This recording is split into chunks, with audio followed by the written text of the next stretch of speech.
Housekeeping अच्छी नहीं थी, इसलिए पड़ा हुआ था ना। तो जहाँ कहीं पर भी हॉट वर्क का काम करेंगे, हमें वहाँ पर सबसे पहले देखना है कि कोई ऐसी वस्तु तो नहीं है जिसमें आग आसानी से लग सकता है।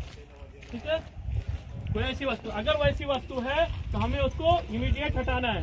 वस्तु वो क्या हो सकता है? ज्वलनशील पदार्थ में लकड़ी भी हो सकता है, प्लास्टिक भी हो सकता है, कपड़ा भी हो सकता है, रबर भी हो सकता है, गैस भी हो सकता है, पेट्रोल भी हो सकता है, डीजल भी हो सकता है, थिनर भी हो सकता है, पेंट भी हो सकता है, वार्निश भी हो सकता है। हर ऐसी चीज जो आसानी से आग पकड़ लेता है, वो कोई भी चीज अगर वहाँ पर है जहाँ पर आप हॉट वर्क कर रहे हैं तो उसमें आग पकड़ लेगा। अगर थोड़ा सा भी आपका आग जो कटिंग करने के दौरान या वेल्डिंग करने के दौरान जो स्पैटर निकल रहा है वो अगर वहाँ पहुंचा तो वो आसानी से आग पकड़ लेगा। आग तीन चीजों को मिलकर के बनता है। जब तीन चीजें इकट्ठा होती है ना, तब आग का जन्म होता है, आग का पैदाइश होता है। कौन कौन सा चीज बता सकते हैं? हवा, वेरी गुड, है ऑक्सीजन, हवा के अंदर ही ऑक्सीजन आता है, फ्यूल, ठीक है। हवा मतलब हवा के अंदर ऑक्सीजन, नाइट्रोजन रहेगा तो आग पकड़ेगा क्या? नाइट्रोजन गैस अगर रहेगा तो आग पकड़ेगा? नहीं पकड़ेगा। आग पकड़ने के लिए ऑक्सीजन होना चाहिए। तो ऑक्सीजन अगर है, ऑक्सीजन तो पूरा सब जगह है, उसको हम लोग रोक सकते हैं क्या? ईंधन, ज्वलनशील जो भी मतलब ये है, जैसे गैस हो सकता है, डीजल हो सकता है, पेट्रोल, कोई भी ईंधन है। और ताप, ताप मतलब हीट, हीट मतलब एक सर्टेन हीट होता है, एक लेवल का हीट होता है। जब उस लेवल पर तापमान पहुंचता है और ये तीनों चीजें जब इकट्ठा होती हैं तब आग का जन्म होता है। अच्छा, जिसमें आग पैदा होता है जिस चीज की वजह से, उसी में उसकी मृत्यु का भी राज छुपा हुआ है। जिन चीजों से मिलकर के आग की पैदाइश होती है, उन्हीं चीजों से उसकी मृत्यु भी हो सकती है। उसी में उसके मरने का भी राज, मतलब आग बुझने का। मृत्यु मतलब आग का मृत्यु क्या? आग बुझ गया, मृत्यु। तो जिस चीज से आग मिलने, जिस चीज के मिलने से आग पैदा हुआ, उसी चीज में से किसी एक चीज को आप कम कर देंगे, हटा देंगे, आग जो है अपने आप बुझ। या तो हवा का कनेक्शन काट दीजिए, हवा नहीं मिलेगा, ऑक्सीजन नहीं मिलेगा, आग बुझ जाएगा। या तापमान को कम कर दीजिए, जितना तापमान चाहिए। आग लगने के लिए एक लिमिट, एक तापमान होता है, उस लेवल तक तापमान आता है तभी आग पकड़ता है। तो वो तापमान को कम कर दीजिए तो आग बुझ जाएगी। या फिर ईंधन को हटा दीजिए, कोई एक चीज को भी हटा देंगे, इन तीन में से किसी एक चीज को भी हटा देंगे तो वो आग अपने आप स्वतः बुझ जाती है। अब आग बुझाने के लिए भी मतलब आग ऐसा तो नहीं है कि एक ही तरह का आग लगता है, हर प्रकार का आग लग सकता है। लकड़ी में लग सकता है, कोयला में आग लग सकता है, प्लास्टिक में लग सकता है, पेंट में लग सकता है, ऑयल में लग सकता है, लोहा में आग लग सकता है। लोहा में आग लगता है ना, आग लगता है तभी लोहा पिघलता है ना, आग लगने के बाद ही लोहा पिघलता है। लेकिन सबको में आग लगने के लिए अलग अलग तापमान की जरूरत होती है। ऐसा नहीं कि जितना तापमान पे इसमें घास में या प्लास्टिक में या लकड़ी में आग लग रहा है, उतना ही तापमान पे लोहा में आग लगेगा, ऐसा नहीं। लोहा में आग लगने के लिए 800 डिग्री, 900 डिग्री, 1000 डिग्री का टेम्परेचर जब पहुंचेगा तब लोहा, तो जो जैसा है। लेकिन जिस चीज में आग लगा है उसके जब तक वो पता नहीं है कि किस चीज में आग लगा है, अगर वो चीज हमें मालूम हो जाए तो हम आग को आसानी से बुझा सकते हैं। तो इसीलिए आग को वर्गीकृत किया गया, क्लासिफाइड किया गया, बांटा गया सुविधा के लिए, आग को, आग की जानकारी के लिए। Class A, class B, class C, class D, class E, इस प्रकार से उसका वर्गीकरण किया गया। किसके लिए? ताकि उसमें किस चीज में आग लगा है पता हो, तो उसके हिसाब से हम फायर एक्सटिंग्विशर यूज करके उस आग को बुझा सकते हैं। क्लास ए के अंदर जो जैसे जो चीज जलने के बाद कार्बन उत्पन्न करता है, चाहे वो लकड़ी हो, प्लास्टिक हो, घास हो, ऐसी कोई चीज भी हो जिसमें जलने के बाद राख पैदा होता है, राख, कार्बन, जलने के बाद जो उसका अवशेष बचता है वो राख हुआ, वो कार्बन है। तो वैसी चीज को, हर उस चीज को क्लास ए के अंदर रखा है। ठीक है, तो लकड़ी में आग लगा है तो उसको बुझाने के लिए हमें फायर एक्सटिंग्विशर उसी प्रकार का इस्तेमाल करना है। लकड़ी में, प्लास्टिक में क्लास ए प्रकार के जो भी आग हैं, उसमें कोई आग लगता है तो उसको कैसे बुझाएंगे? फायर एक्सटिंग्विशर से, बालू से भी बुझ जाएगा वो, पानी से भी बुझ जाएगा वो, ऐसी किसी भी चीज से, मिट्टी से भी बुझ जाएगा। मिट्टी भी है, अगर धूल भी है ना, लकड़ी में आग लगा है, प्लास्टिक में आग लगा है, कागज में आग लगा है, कपड़े में आग लगा है, ऐसे किसी भी चीज में आग लगता है तो वो आप इन चीजों से बुझा सकते हैं। प्लस इसके अलावा फायर एक्सटिंग्विशर जो इसमें यूज होगा वो डीसीपी ड्राई केमिकल पाउडर का इस्तेमाल हम लोग करते हैं। ड्राई केमिकल पाउडर भी 3 प्रकार से आता है, A, B, C, मतलब तीन कैटेगरी के फायर में इसको डीसीपी को आप यूज कर सकते हैं। इसी प्रकार से ऑयल में आग लगेगा, ऑयल में जो आग लगता है उसका वर्गीकरण अलग है। ऑयल में आग लगेगा, पानी से बुझाएंगे, बुझ जाएगा क्या? नहीं बुझेगा। क्यों नहीं बुझेगा?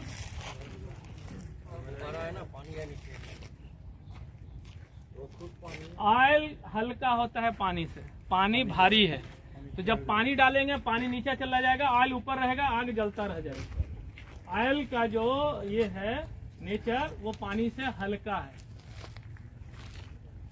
पानी से हल्का होता है ऑयल।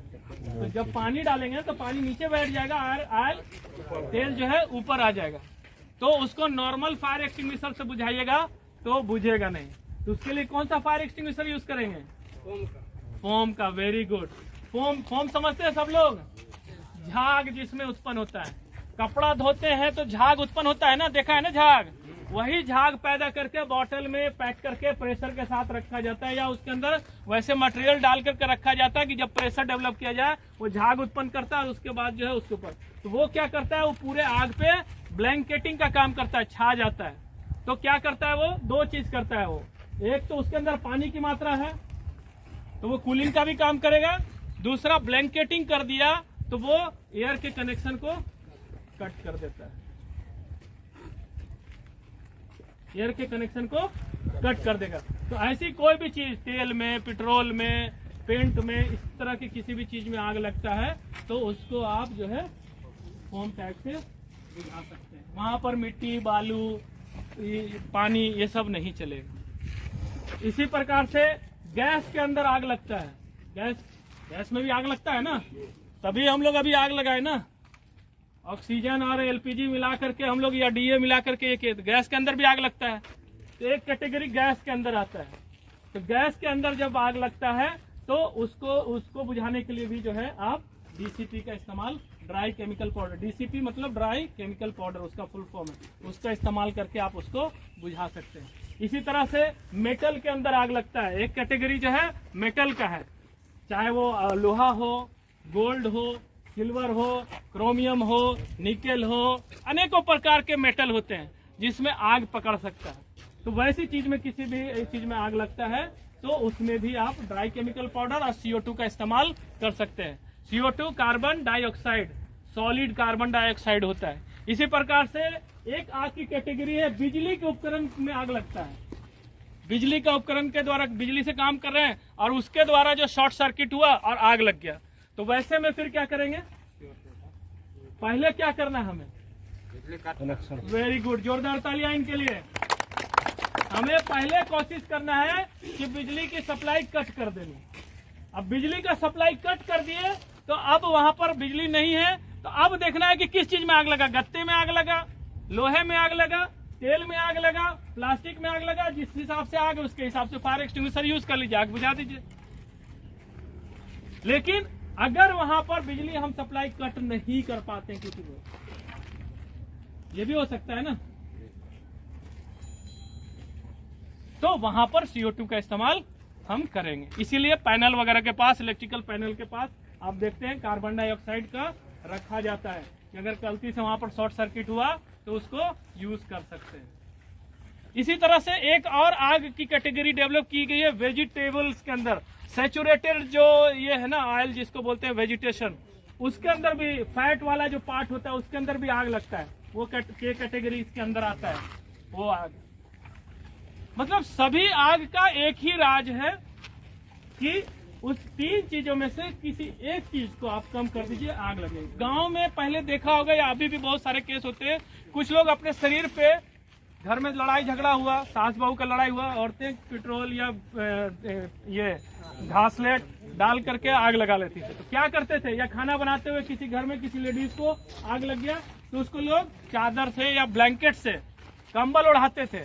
किसके लिए? ताकि हवा का सप्लाई कट हो जाएगा और वो आदमी और ज्यादा जलने से बच जाएगा, क्योंकि आग बुझ जाएगी।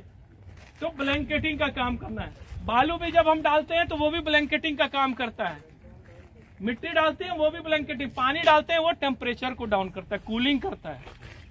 साथ में आग अगर लगा है तो वैसे ही आदमी को, अगर छोटा मोटा आग है तो आप बुझाना जानते हो तो बुझा लीजिए, अगर आप नहीं जानते हो तो आग चिल्ला करके मदद बुलानी है आपको, क्योंकि आग बुझाने के लिए फायर एक्सटिंग्विशर चलाने के लिए जो है आपके पास नॉलेज होना चाहिए, ट्रेनिंग होनी चाहिए। ये नहीं कि सब आदमी खेल करने। अभी आपको रिसेंट 15 दिन पहले एक मुजफ्फरपुर से एक ट्रेन जा रही थी, आप लोगों से हमने शेयर भी किया था, कुछ लोगों ने पढ़ा भी होगा। वहां आग लग गया बॉगी के अंदर, एक हमारा सिक्योरिटी जो का था आरपीएफ का आदमी, वो आग बुझाने के लिए गया और ये वहां पर ये जो इक्विपमेंट थे उसको उठा करके पहला यूज किया, उससे नहीं बुझा, फिर दूसरा फिर लेकर के आया और वो क्या हुआ, बुझाने के दौरान वो फट गया ये सिलेंडर, और उसमें उस आदमी की वो जो है आरपीएफ के जवान की मौत हो गई ऑन द स्पॉट। तो ये कोई खिलौना नहीं है, इसके अंदर प्रेशर है। इसीलिए इसका आप लोग देख रहे होंगे कि इसका हम लोग इंस्पेक्शन करते हैं, हर महीने में इसमें इंस्पेक्शन होता है। इसमें हर महीने में इंस्पेक्शन किया जाता है, चेक किया जाता है इसकी कंडीशन क्या है। इसमें जो है एक घड़ी लगा होता है, देख रहे हैं घड़ी लगा होता है, इसमें लाल और हरा है और एक कांटा है। जब तक कि ये कांटा जो है ग्रीन पे है, नॉर्मल आदमी को समझने के लिए, जब तक ये कांटा ग्रीन पे है तब तक ये डीप्रेशराइज नहीं है, मतलब इसके अंदर मतलब ये काम करने का है। लेकिन ये कांटा बाएं साइड या दाएं साइड किधर भी रेड एरिया में अगर चला जाता है ये कांटा, तो समझिए ये फायर एक्सटिंग्विशर आपके काम का नहीं है। ठीक है। इसके अलावा जब भी आप जब आग बुझाने के लिए जब इसको लेकर के चलेंगे तो इसको आप इस तरह से कंधे पर लेकर के कैरी करना है, ऐसे लेकर के कैरी करना है, कंधे पर लेकर के दौड़ना है ना, आपका बैलेंस बना होना चाहिए, साथ में ये खुलना भी नहीं चाहिए। ऐसा ना हो कि इसका पिन जो है लोकेशन पे, इंसिडेंट लोकेशन पे पहुंचने से पहले खुल गया, तो वो चीज नहीं होना। तो इसको ऐसे कैरी करना है। उसके बाद जब आप लोकेशन पर जाएंगे तो इसमें देखिए सील लगा हुआ, सील को पहले तोड़ना है। सील के अलावा फिर उसके बाद जो है सेफ्टी पिन है, इसको चलाने के लिए जब तक सेफ्टी पिन इसके अंदर है तब तक ये आपका दबेगा नहीं, स्क्वीज नहीं होगा। सेफ्टी पिन निकालेंगे, फिर उसके बाद इसमें होज है, ऐसा ये होज है, ये होज को लेकर के ऐसे दबा करके, अभी जहां पर आग लगा है, सपोज यहां पर आग लगा है, तो आग किन पर, जहां ऊपर उधर ऊपर जहां फेंक रहा उधर नहीं लगाना है, आग का जो बेस है, बेस जो नीचे का पार्ट है उसको टारगेट करके इसको जो है झाड़ू की तरह स्वीप करना है। इसको साथ में ये भी देखना है इसको इस्तेमाल करने से पहले कि हवा का फ्लो किधर है, हवा का बहाव किस तरफ है। ऐसा नहीं कि आप इधर से गए और हवा भी इधर ही आ रही है तो ये और उल्टा हो जाएगा। तो वो चीज का भी आपको वहां पर ये एंगल बनाना है कि हवा का फ्लो हमारा कैसा है, हवा का फ्लो आपको उसमें ध्यान देना है। ठीक है। तो इसको इस तरह से लेकर के इस तरह से स्वीप करके वहां टारगेट करना है उसके बेस पर और आग को बुझाना है। आप इधर उधर उधर उधर ऊपर ऊपर मारेंगे, छोटा मोटा आग होगा बुझ जाएगा, बड़ा आग होगा नहीं बुझेगा। बेस पे टेर करके इस तरह से उसको स्वीप करके उसको पूरा कवरिंग करना, ब्लैंकेटिंग करना है ना इसको, तो इसका ख्याल करना है।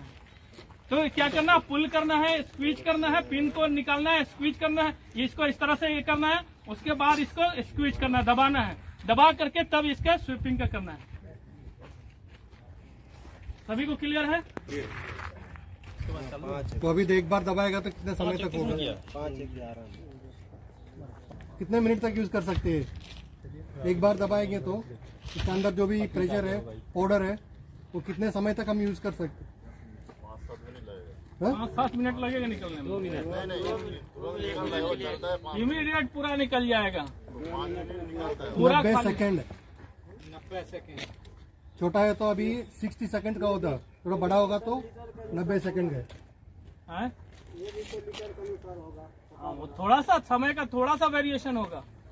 लेकिन एक बार डीसीपी का यही है या इसका जो भी है, एक बार आपने दबा दिया तो ये पूरा डिस्चार्ज हो जाएगा। इसमें अगर बचा भी लेते हैं पाउडर तो वो आपके किसी काम का नहीं है, और दूसरा प्रेशर भी नहीं क्योंकि होगा। प्रेशर रिलीज हो गया ना, इसीलिए वो काम का नहीं है। प्रेशर खत्म हो गया, जैसे आपने स्क्वीज किया उसका प्रेशर रिलीज हुआ, प्रेशर से ही वो बाहर आ रहा है। ठीक है, होल होता है और एयर निकलता है और उस प्रेशर से आपका पाउडर बाहर आता है। तो इसलिए जहाँ कहीं भी जिस लोकेशन पर भी आप काम करिए, हॉट वर्क कर रहे हैं, आपके पास फायर एक्सटिंग्विशर होना चाहिए। फायर रख दिए तो आग नहीं लगेगा, ये एकदम दिमाग से निकाल दीजिए। फायर एक्सटिंग्विशर रखा है इसका मतलब ही नहीं कि आग नहीं लगेगा। आग लगने के लिए कारण है वहां पर रॉन्ग प्रैक्टिस, पुअर हाउसकीपिंग, ज्वलनशील पदार्थ। फायर एक्सटिंग्विशर वहां पर रखे तो आग लग गया तो उसको बढ़ने से हम कंट्रोल कर सकते हैं। यही है ना, बड़ा आग में तब्दील होने से, कन्वर्ट होने से पहले हम उसको इमीडिएट, क्योंकि वहां पर हमारे पास फोर्स है, हम तुरंत उसको खत्म करें। लेकिन अगर ये नहीं होगा तो आग हमारी मदद आने तक ज्यादा दूर तक, इसलिए हम लोग बोलते हैं कि कहीं पर भी हॉट वर्क का काम कर रहे हैं तो वहां पर आपके पास फायर एक्सटिंग्विशर्स होना चाहिए। सबसे जरूरी चीज आपका परमिट भी होना चाहिए। हॉट वर्क कुछ कर रहे हैं तो आपके पास हॉट वर्क की परमिट होनी चाहिए, परमिट के बिना काम नहीं करना। ठीक है, और किसी को कुछ ब्रीफ करना है?